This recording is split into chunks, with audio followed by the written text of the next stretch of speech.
శ్రీ జ్యోతి బుద్ధ ప్రకాష్ గారికి, ఇంకా వేదిక మీద ఉన్నటువంటి ఇతర అధికారులకి, ముఖ్యంగా ఈ భూభారతి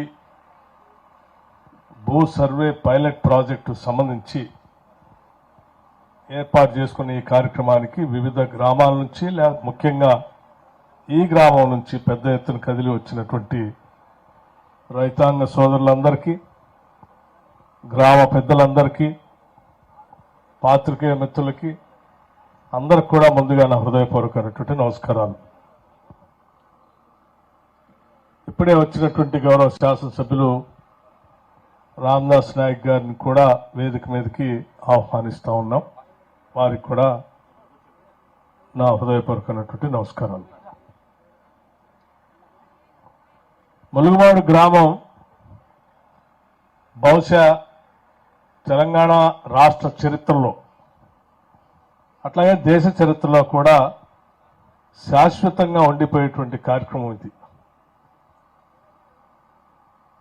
మరి 413 గ్రామాలకు సంబంధించి రాష్ట్ర వ్యాప్తంగా లక్ష్యాలు లేకుండానే చాలా సంవత్సరాలుగా, దశాబ్దాలుగా ఇక్కడ పాలన సాగుతూనే ఉంది. ఆ 413 గ్రామాలకు సంబంధించిన సమస్యలు ప్రతి సంవత్సరం వారి భూమికి సంబంధించిన రికార్డుల కోసం వాళ్ళు రెవెన్యూ కార్యాలయాల చుట్టూ రాష్ట్రంలో తిరుగుతూనే ఉన్నారు. వాళ్ళ బాధలు వాళ్ళు పడుతూనే ఉన్నారు. భూభారతి చట్టాన్ని తీసుకుని వచ్చిన తర్వాత ఈ 413 గ్రామాలకు శాశ్వత పరిష్కారం చూపించడానికి రెవెన్యూ శాఖ మార్చులు 413 గ్రామాల సర్వే చేపించి వాటన్నిటికి కూడా మిగతా గ్రామాల్లాగా సర్వేతో సంపూర్ణంగా ఉండేటువంటి బౌండరీస్ అన్నిటినీ ఫిక్స్ చేసి ఎటువంటి ఇబ్బందులు లేకుండా చేసేటువంటి కార్యక్రమానికి నాంది పలికారు వారు. అందులో భాగంగా మొట్టమొదటి గ్రామంగా పైలట్ ప్రాజెక్టుగా మరి మన జిల్లాలో ఉన్నటువంటి ఈ గ్రామాన్ని ఎంపిక చేసినందుకు ఈ ప్రాంత శాసనసభ్యుడిగా మీ అందరి తరఫున ముందుగా నేను వారికి నా హృదయపూర్వకమైనటువంటి ధన్యవాదాలు తెలియజేస్తా ఉన్నాను. అట్లాగే చేసిన ఈ కార్యక్రమానికి ముఖ్య అతిథిగా రమ్మని చెప్పి పిలవగానే మనందరి మీద ప్రేమతో ఇక్కడ విచ్చేసినటువంటి వ్యవసాయ శాఖ మంత్రులు గారికి కూడా నేను మీ అందరి తరఫున వారికి కృతజ్ఞతలు తెలియజేస్తా ఉన్నాను. ఇది అతిథులకి మనం స్వాగతం పలుకుతూ వచ్చిన రెవెన్యూ శాఖ మంత్రులు ఒక గొప్ప కార్యక్రమాన్ని రాష్ట్రంలో భూమికి సంబంధించినటువంటి సమస్యల పరిష్కారం కోసం ఒక చట్టాన్ని రాష్ట్రంలో తీసుకొచ్చారు. ఈ చట్టం ఎంత చారిత్రాత్మకమైనటువంటి చట్టం అంటే ఇటువంటి చట్టాలు చాలా అరుదుగా దేశ చరిత్రలో వస్తాయి.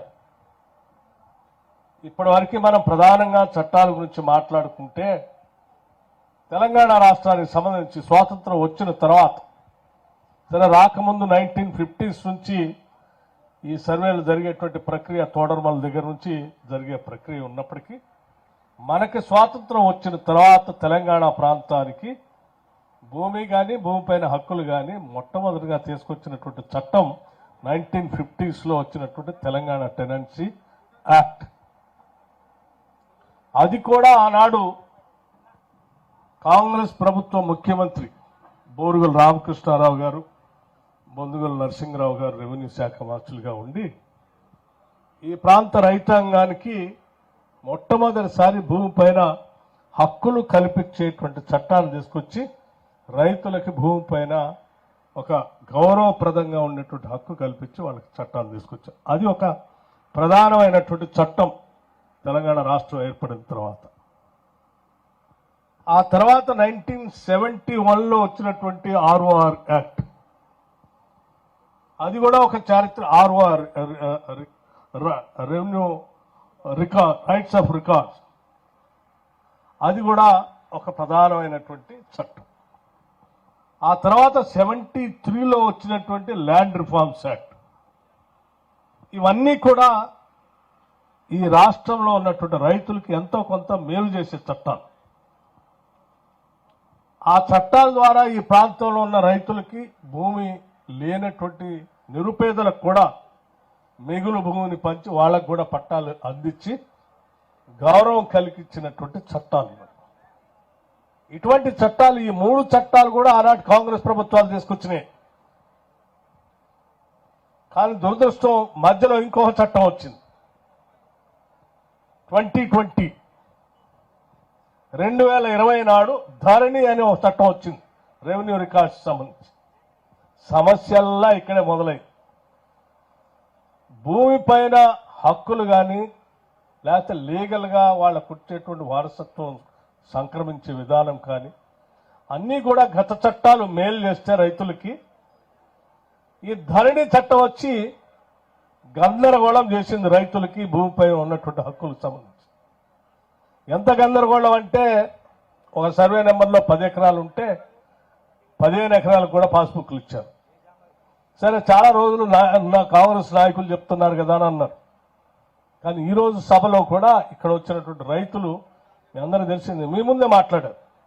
సర్వే నెంబర్తో సహా చెప్పి, ముఖ్యంగా టీవీ రెడ్డి గారు, సీతారామరెడ్డి గారు ఇద్దరు చెప్పారు. అంటే ఇటువంటి ప్రతి గ్రామంలో ఉన్నాయి, చాలా ఉన్నాయి. అటువంటి ధరణి ద్వారా కొన్ని భూమి లేకపోయినప్పటికి కూడా కొద్దిమందికి అదనంగా పాస్బుక్లు ఇవ్వటం. సరే, గతంలో వచ్చిన చట్టాల ద్వారా వచ్చినటువంటి భూములపైన వచ్చినటువంటి హక్కుల్ని కాలరాస్తూ ఆ భూమిని ధరణి పేరు మీద పంపిణీ చేసినటువంటి భూములుంటే ఇంకోళ్ళ పేరు మీద ఎక్కించడం, కొద్దిమంది రైతుల పేరు మీద ఉంటే వాళ్ళకి తెలియకుండా ఇంకోళ్ళకి ఎక్కించడం ధరణిలో, దాన్ని 2-3 సార్లు ఒకరి తర్వాత ఒకరికి ట్రాన్స్ఫర్ కావటం, వాళ్లే పర్మనెంట్ గా ల్యాండ్ ఓనర్స్ గా మిగలటం, అసలు ఓనర్ భూమి లేకుండానే మిగిలిపోవటం, అతను కార్య